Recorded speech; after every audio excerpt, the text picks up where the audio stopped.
पागल हो गई है क्या काव्या? उस अर्जुन से शादी करेगी? अरे उसकी हैसियत तो हमारे नौकर जितनी भी नहीं है। लेकिन माँ, उसके दिल में प्रेम है, दया है और दूसरों के लिए सम्मान है।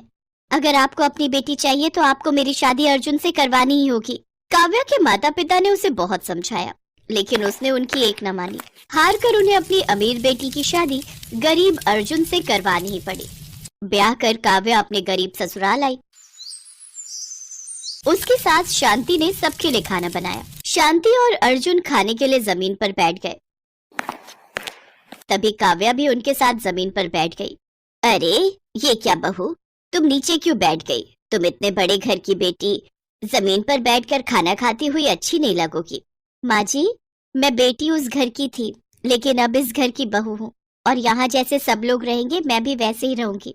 कौन कहता है बड़े घर की लड़कियां आदर भाव नहीं जानती? हमारी बहू तो सब जानती है।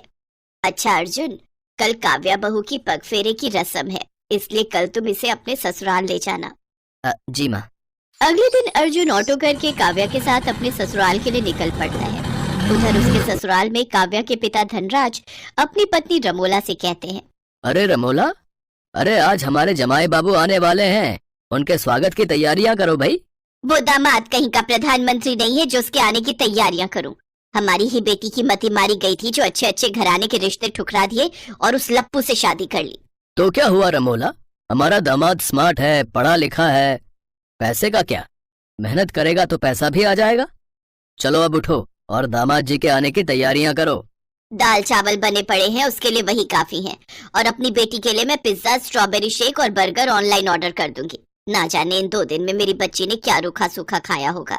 रमोला धनराज की बात नहीं सुनती और मुंह बनाकर वहां से चली जाती है। उधर रास्ते में दुकान देखकर अर्जुन ऑटो रुकवाता है। क्या हुआ अर्जुन, ऑटो क्यों रुकवा दिया? काव्या, शादी के बाद पहली बार तुम्हारे घर जा रहा हूँ, तो खाली हाथ थोड़ी ना जाऊंगा। मम्मी जी और पापा जी के लिए कुछ उपहार और मिठाइयाँ ले लेता हूँ। अरे नहीं अर्जुन, रहने दो, उसकी कोई जरूरत नहीं है। तुम्हारा बेकार का खर्चा हो जाएगा। तुम्हारी खुशी से बढ़कर मेरे लिए कुछ नहीं है काव्या।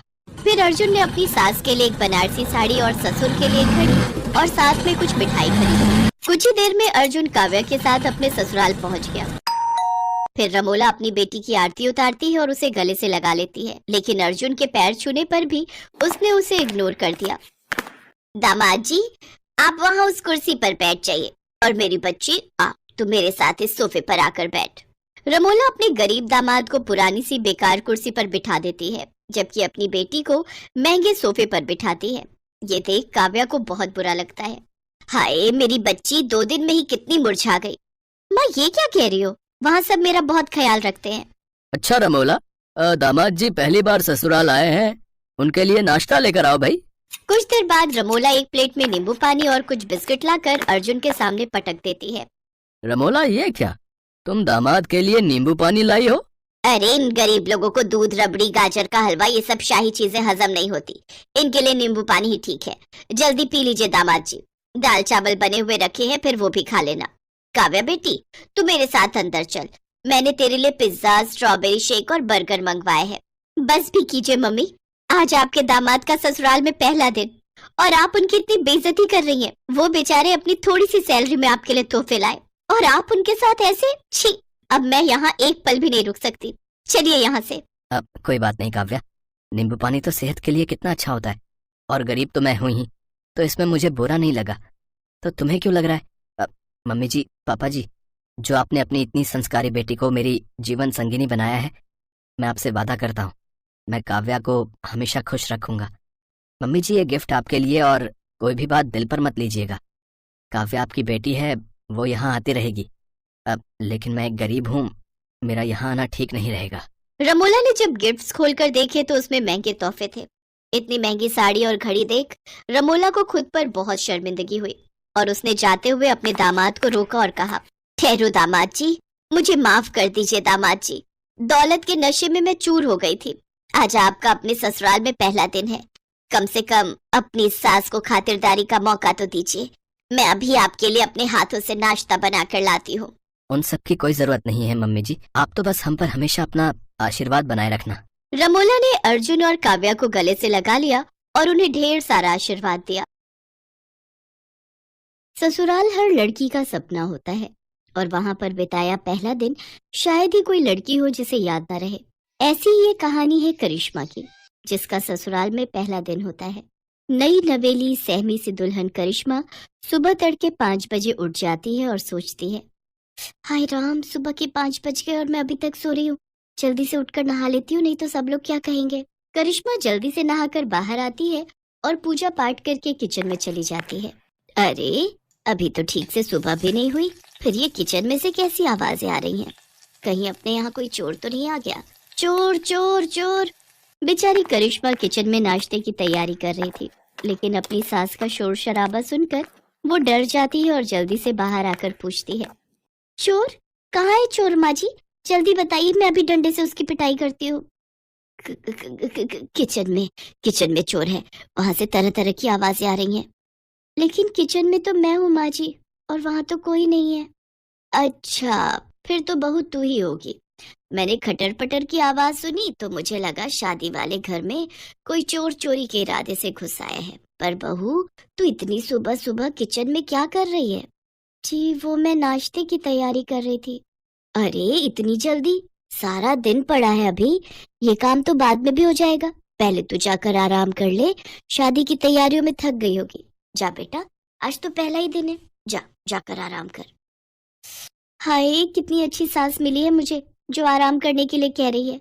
और एक मेरी माँ थी, जो सूरज निकला भी ना हो फिर भी, सूरज कब का निकल गया, आधा दिन हो गया, कब उठेगी कहकर जल्दी उठा देती थी। यहाँ तो सूरज निकलने के बाद भी सासू माँ कह रही है, सो जा सो जा। करिश्मा खुश होकर अपने कमरे में निश्चिंत होकर सोने चली जाती है। सोते सोते उसे काफी देर हो जाती है। तभी हॉल में बैठी उसकी बुआ सास और मामी सास बातें बनाने लगती हैं और कहती हैं, हाय, हम का इतनी दूर लखनऊ से सोती बहू को देखने वास्ते आवत है। अरे, आजकल की बहुएं तो सिर पर चढ़ी रहती हैं, हमारी तरह थोड़ी ना, जो ससुराल के डर से आज भी कांपते हैं। वहीं पीछे खड़ा रजत उनकी सारी बातें सुन रहा होता है। अपनी बीवी की बेइज्जती सुनकर वो उनकी बातों पर पर्दा डालते हुए कहता है, अब वो तो कब की उठ गई है बुआ जी, वो कपड़े समेट रही है, सारा कमरा बिखरा पड़ा है ना, लहंगा जेवर। आप तो जानते ही हो, शादी वाले घर में कितना काम हो जाता है। रजत जल्दी से अपने कमरे में जाता है और करिश्मा को उठाते हुए कहता है, करिश्मा, जानू उठ जाओ बेबी, जल्दी से उठकर नहा लो, सब रिश्तेदार बाहर तुम्हारा इंतजार कर रहे हैं। जी, मैं तो सुबह 5 बजे उठकर ही नहाकर पूजा पाठ करके नाश्ता बना लिया था, लेकिन माँ जी ने कहा भी सो जाओ, इसलिए आकर सो गई। हाय मेरी नई नवेली दुल्हन, सुबह 5 बजे से उठी है, तब तो तुम अभी आराम कर लो। नहीं, अब मेरी नींद पूरी हो चुकी है। कहिए, आपको कुछ कहना था क्या? रजत करिश्मा को सारी बात बताता है और कहता है, अब मुझे तो ये बिल्कुल भी बर्दाश्त नहीं कि कोई मेरे सामने मेरी बीवी की बुराइयां करे। चलो अब जल्दी से तैयार होकर बाहर आ जाओ, सब तुम्हारा इंतजार कर रहे हैं। इतना कहकर रजत बाहर चला गया। हाय जी, ये क्या हो रहा है? मेरी पीठ पीछे कल तक जो रिश्तेदार मुझे आशीर्वाद दे रहे थे, आज एक ही दिन में मुझे जाने बिना मेरे बारे में अपनी राय देनी भी शुरू कर दी। फिर करिश्मा तैयार होकर बाहर आ जाती है और उनसे पूछती है, बुआ जी, मामी जी, आपने नाश्ता कर लिया? हाँ बहू, तुझे क्या लगा अगर तू खाना नहीं देगी तो क्या हम भूखे ही रहेंगे? वैसे तूने टाइम देखा क्या हुआ है? तभी वहाँ सरोज आ जाती है। अरे, ये बेचारी तो सुबह 5 ही बजे उठ गई थी, नहाकर पूजा पाठ कर कर सबका नाश्ता इसी ने तो बनाया था। वो तो काफी सुबह थी, इसलिए मैंने ही कहा इसको जाकर सोने के लिए। अरे दीदी, बहुओं को तो जितना दबा कर रखा जाए उतना ही वो काबू में रहती हैं। अगर जरा भी ढील दे दी तो फिर ये हाथ से निकल जाती है। ये कैसे रिश्तेदार हैं? बहू का आज पहला दिन है और उसे आशीर्वाद देने की बजाय दबाने की बात की जा रही है। मैं बहू हूँ, कोई जानवर थोड़ी ना जो मुझे दबाया जाए। अभी करिश्मा इसी सोच में पड़ी हुई होती है कि तभी पीछे से आवाज आती है, भाभी, जल्दी से चलो और अपना सूटकेस खोलकर दिखाओ कि उसमें क्या क्या सामान आया है हमारे लिए। हाँ जी, चलिए सब कमरे में। अरे, कमरे में क्या चलिए, तुम अपना सूटकेस यहाँ लेकर आओ। अरे यहाँ लाने की क्या जरूरत है, करिश्मा बेटा, जो जिसके नाम का है दे दो उसको। अच्छा पापा, ऐसा कैसे? ननद को पूरा हक है अपनी पसंद का सामान लेने का, जो रिवाज है हम तो वही लेंगे। हाँ हाँ, जैसे तेरी माँ ने तो हमें बड़ा अपनी पसंद का दिया था ना, जो तू अपनी भाभी से मांग रही है। अरे, कैसी बात कर रही हैं आप? आपने तो मेरी सबसे पसंदीदा जरकन वाली साड़ी पर हाथ रख दिया था और मैं बेचारी मना भी ना कर पाई।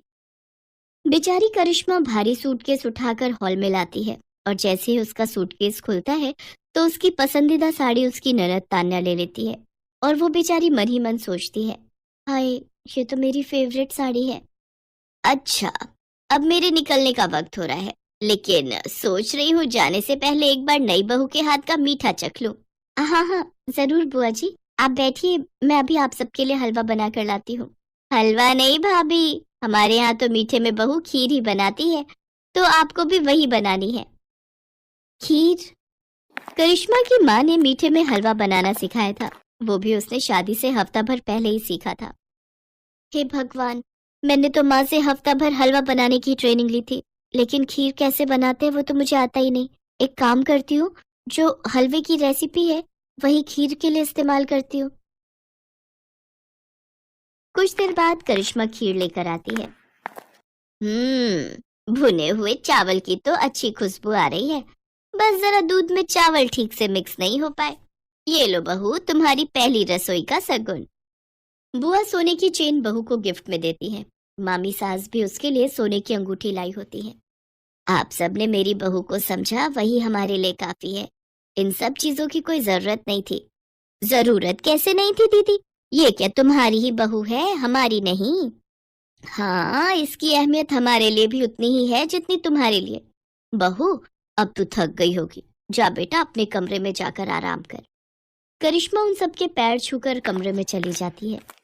आज शाम को बहू के मम्मी पापा आने वाले हैं, देखते हैं क्या लेकर आते हैं। वही लाएंगे जो तुम्हारे लाए थे, खाली हाथ ही आएंगे और क्या। और जो शगुन से पहले ट्रक भर कर आया था उसका क्या, वो तो आपको याद नहीं। चलो अब तो मैं चली अपने घर।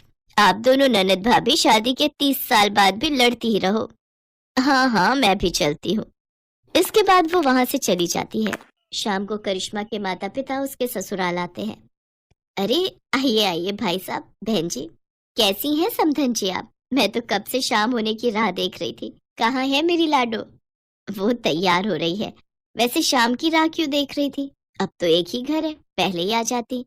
जी वो तो है।